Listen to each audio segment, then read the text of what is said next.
Yo, what is up, guys? So today I'm back with a YouTube video. This is going to be kind of my starter beginner guide to life PvP. I'm going to go through a full, all the gear setups you can run.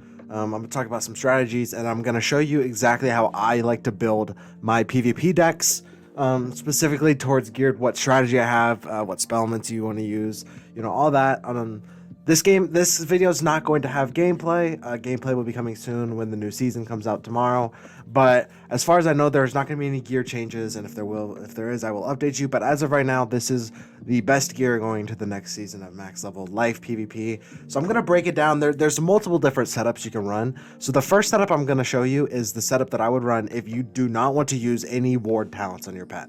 So no extra 15 resist. The thing I'm about to show you is the best life setup you can possibly run, assuming you have no ward talents. Okay, so for the hat, it is going to be the Lively Conical of the Void. As you can see very clearly, it does not have a shield socket, but I will show you how to manage that later in the setup.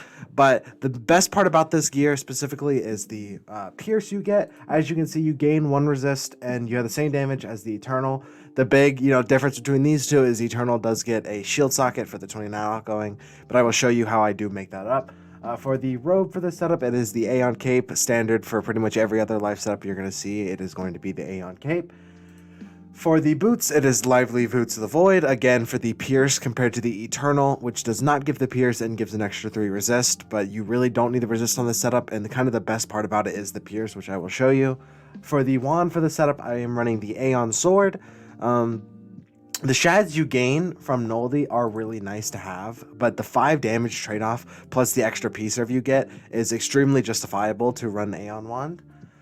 For the Athame, it is the Void's Lively Athame. Now, this is also assuming that you do have all this Void gear, but I will show you the alternative later. For Amulet, it's kind of your choice. I run the Eternal Amulet sometimes. Sometimes I switch to Ice Mastery, Myth Mastery, depending on, how I'm building my deck at the time. For the ring, it is the Stone of the Other Side, as you used to see in my old videos. This is what I used. I'm back to using this over the Void's Lively ring to make up that outgoing that I'm losing for not having the shield pin on the hat. For the pet, again, like I said, the setup is for no wards, so I am running this pet, a dealer-proof Mighty Breaker Medic with the socketed outgoing. I like to run this pet specifically because of the extra bubble you get. There's a lot of other pets you can use. You can use the Fern Lumi for life, you can use the Death Deadly Null for the Dark Packs. Mount is Pierce Mount, and then deck is kind of your decision. For this setup specifically, though, I am running the Void's Lively cards for the Arc Mastery and the Pip Jewel. And then, as you can see, the total stats, 133 damage, which is pretty standard across most of the setups you're going to see. 67 resist, which is really strong. I have perfect life accuracy, and as you can see, you get 3 accuracy pins with the setup. I currently do not have myth accuracy pins, but I'm going to be getting those today. And by using 3 myth accuracy pins, you can 100% ensure that you will not fizzle your earthquakes. So having that is a really big advantage, knowing you're not going to fizzle that, and you can use that against the PvE strats that are very rampant in the meta. So crit, life historically does not really have good crit, just the void gear and how the crit setup is distributed. Life's crit is terrible, so that's not really that big of a difference. Block, you get about 700 block, and as you can see, 44 pierce on a life, which is absolutely ridiculous. It is extremely strong. It makes your hits do a lot more than they should. 85 outgoing, which is pretty standard. It's a little bit less than the other setups, but still anything more than like 70 is perfect. So 85 is really good. Perfect pips, decent shads, good arc mastery, and then 88% P-serve. So absolutely cracked, especially with how many trap counters are being used this meta, and 5 pip hits like Goat Monk and Caterpillar. 88 P-serve is incredible. As you can see, my health is a little bit lower compared to the other setups, but again, if you're healing, which life does passively by just hitting, the HP difference is really not that big of a deal. You won't really notice it. So that is the best setup for no wards. So now I'm going to show you the setup for if you do want to run wards that I would prefer, or I would recommend. So I'm going to put on, just the stand. I'll put on this pet. This is a pet that I'm planning on using in this next meta. So the main reason why the setups are different is because in the other setup you're sacrificing for Pierce, but if you're not running Pierce on the pet, it kind of defeats the whole purpose of running the Pierce build. So now I'm going to show you that build. So it is Eternal Helm, just because of the shield socket, as I showed before. The resist is good, damage is good. Robe is going to be the same. You're going to run the Aeon Cape, so no difference here. Boots of the Void. Again, some people run Eternal Boots. It's really personal preference. I prefer the Pierce because the extra HP, the extra resist is not going to help me as much because I rarely get under a certain amount of HP. I don't really ever get close to dying to regular players. It's really only PvE. And against those PvE players, having an extra Pierce is really going to help you. So again, personal preference. Run on Boots what you want. It really doesn't make any difference because you get the power pip still. You get good block, you get good HP, and you get the shield socket. So if you want to sacrifice 3 resist for 4 Pierce, do it. If not, run Eternal. For the wand for this setup, I will recommend the Nullity Lively Blade purely for the shads. Having those shads, being able to use wings and caterpillar extremely well and together is going to be a very good advantage for this setup. So again, Void's Lively Theme, this is going to be standard across pretty much every setup. If you do not have Void's Lively Theme, I would recommend just running Aeon, and then just no matter what, running Stone to get the healing back that you're missing. So if you have Void's Lively Theme, run that. If not, Aeon and Stone. So Amulet, again, I run Eternal, you can run Mastery. For this setup, it is Void's Lively Ring. Just because of the outgoing. If you do not have this, you can also run the Eternal Ring, which gives 15 outgoing and 23 pips, which again I don't recommend because you're over 100% pips anyway, and then you're just going to get unperfect pips if you don't want to have to socket a slot. So pet, again, this is my setup for ward pets. Pierce mount is going to be standard across all setups. Deck is going to be standard against all setups. But here's where you have a little bit of leeway. So as you see, I currently do have 2 pip sockets, right? And I have perfect accuracy for life, but I have 112 pips. Meaning you can unsocket one of them and socket an item card. So an Enfeeble, a Sanctuary Jewel, you know, something along those lines. Or if you do not have the Void's Lively deck, you can use the Eternal deck. As you know, the pack deck from the Novice Explorer pack is the same as the Eternal deck. You can run this deck as well. And sacrifice and get an extra flat res. So you'd get another flat res. If you had all 34 flat reses, you could have up to 170 total universal flat res. On top of the fact you still will have perfect pips, and you still get that arc mastery, because having that arc mastery rating is extremely nice. Fighting other people who have it, because if you don't have it, you will not be getting a pip every round, and that will put you at a severe disadvantage, especially if you run the Eternal Amulet. So those are the 2 setups with Void gear. So I'm going to show you the setup that I would run if I did not have any Void gear. It's pretty similar to all the other ones. So let me get my mending pen. So first you're going to want the Aeon Helm, because that is probably the best hat altogether. Or you can run the Eternal still, which is also a very good option. It really comes down to personal preference. If you want to play more defensive, run Eternal. For the sake of this, I'm probably just going to let you run the Eternal hat because the resist is good, and if you're healing, you probably want to play a little bit slower. So Aeon Cape, again, pretty standard. You're going to run Eternal Boots, so that's a drop from Novice. Again, it's very tradable with the Lively Boots, the Void, so there's really no loss there. You want to run Aeon Wand. So for this, you're going to run, like I mentioned previously, you're going to run the Aeon of Thame, and then the Stone of the other side. Amulet, again, Eternal or Mastery. And then Pet is up to preference. So my stats are not, I'm not going to be able to show you the exact stats because I do not have the Eternal Boots. But you're going to have about the same damage. You're going to have 67 universal res with your wards or without them, if you depending on how you want to play. You're going to have about, if I believe I'm missing 2, so you're going to have 38 Pierce, which is really good. Or if you run the Eternal Boots, you'll have 34. 91 outgoing, which is really strong. That's without medic on the pet, so you can get more than that if you run medic on your pet. You will have perfect pips. I just do not have a pip socket on my Thame.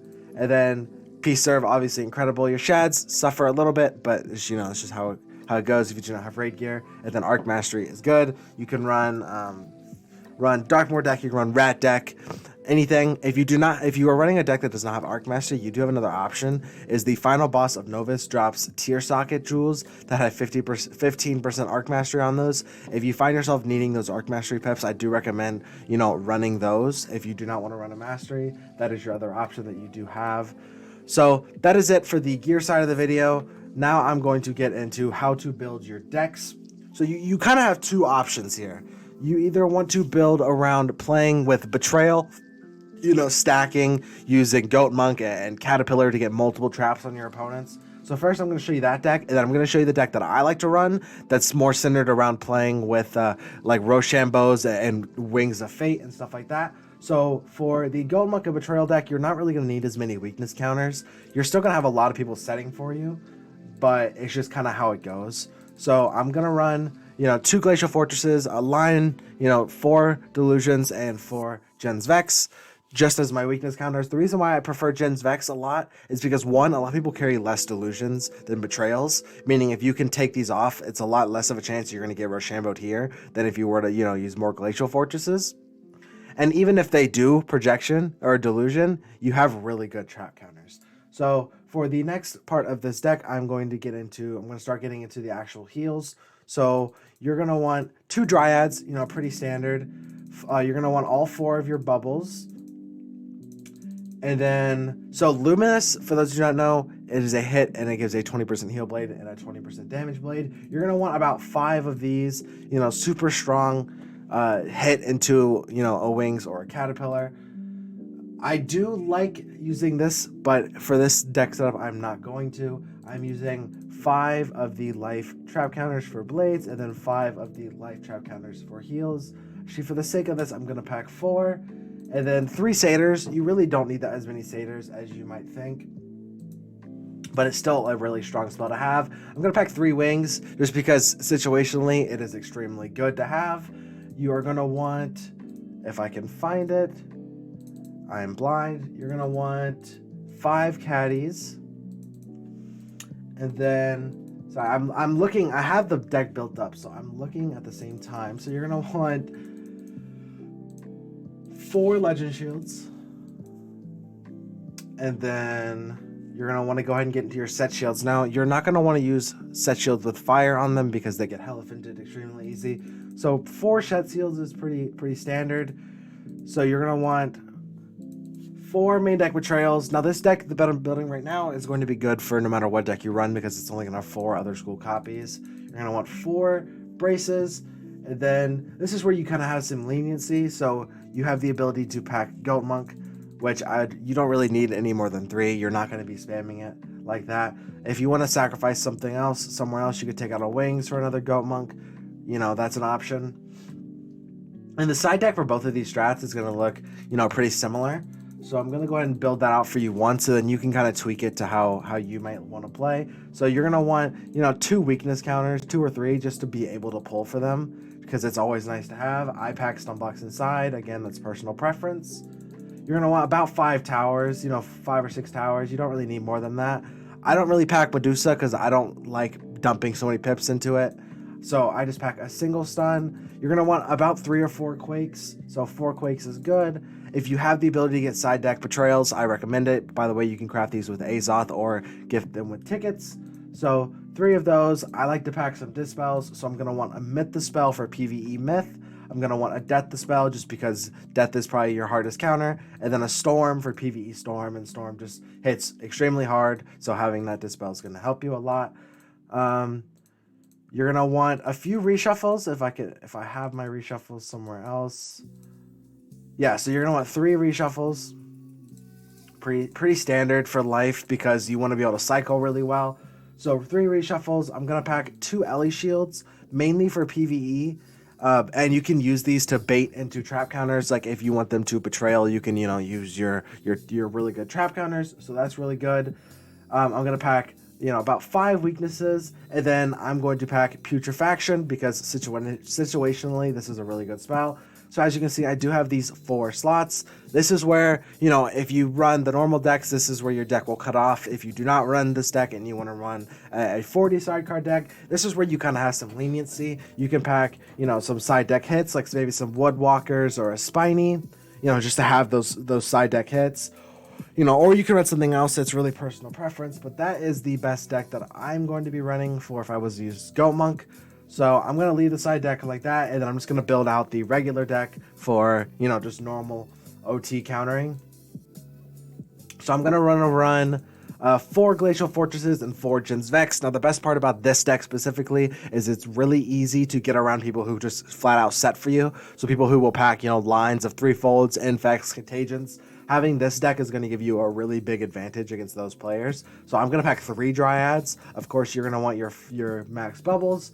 I pack 5 Luminous Weavers. Now, just as a clarification, this is the deck that I used to hit Warlord on my life. For the most part, I was not using Goat Monk, as you can see, because I do not have the spell maxed. So I do not use that. So you're going to want 5 of each trap counter, just because it's, this deck is built around Rochambeauing and countering your opponent. You're going to want 3 meditations. Now, I just started using the spell as a weakness counter opposed to attrition, because attrition just gets delusioned off. Or, meditation gives a really good heal. So having this instead of those 2 weaknesses that just get countered is really nice, because you don't have to immediately have another counter up. So I'm going to be packing 4 Hungry Caterpillars and 6 Wings of Fate. Now, trust me, for those of you who don't know, Wings of Fate is incredible. The value on Wings of Fate is insane. So I do recommend using this spell. It's a little bit different. The play style is different, but trust me, you can put some people in some really bad positions with that. I'm going to be packing, 5 Satyrs, because again, this deck is mainly built around, countering, wearing your opponent down. And then the last line is going to be, 4 Legend Shields and 4 Braces. So again, you're going to play a lot more defensive, countering your opponent. You can really easily bait, a Betrayal by using like an off-school shield and get the value out of these. Getting those 55 blades are huge. Get a 55 blade or 2, pop a Lumi, and then you have a double buff Shad. Assuming you don't even have bubble. If you have bubble, it could be a triple buff Shad. So this is my deck for OT countering. Side deck, pretty similar. I would not be packing Betrayal with this. Maybe I'll pack, I do like the Woodwalkers, because having less, no Goat Monks and no, non-Shad hits, having those non-Shad hits is going to be really nice. I'll throw in, maybe an extra weakness, and then a couple more weakness counters. So I'll pack, 3 weakness counters. I'll pack, 3 stun blocks, and then this would probably be the deck for if I'm not running Darkmoor deck. But if I am running Darkmoor deck, maybe toss in, another Ellie shield, and then, 3 Spirit shields maybe. Why not? Just to have them. You can, you get value out of these. So that is the deck that I would run for OT countering and just basic, Rochambeau. If you do not want to use Betrayal and Goat Monk, if you don't have it, this is probably the best deck to run. So yeah, that is my, beginner's guide to live PvP. If you guys have any other questions, feel free to join my Discord in the description. Add me on Discord, drop a comment. I'll try to answer them as soon as possible. For those of you guys who are not subscribed, I do recommend it, because I will be coming out with these videos individually in the next season. I will have gameplay for every school, which will help you guys learn how to PvP more, because these videos are targeted more towards players who do not play PvP at the time and are looking to get into it. So again, if you do not subscribe, I would really appreciate it if you do, and I will see you guys in the next one.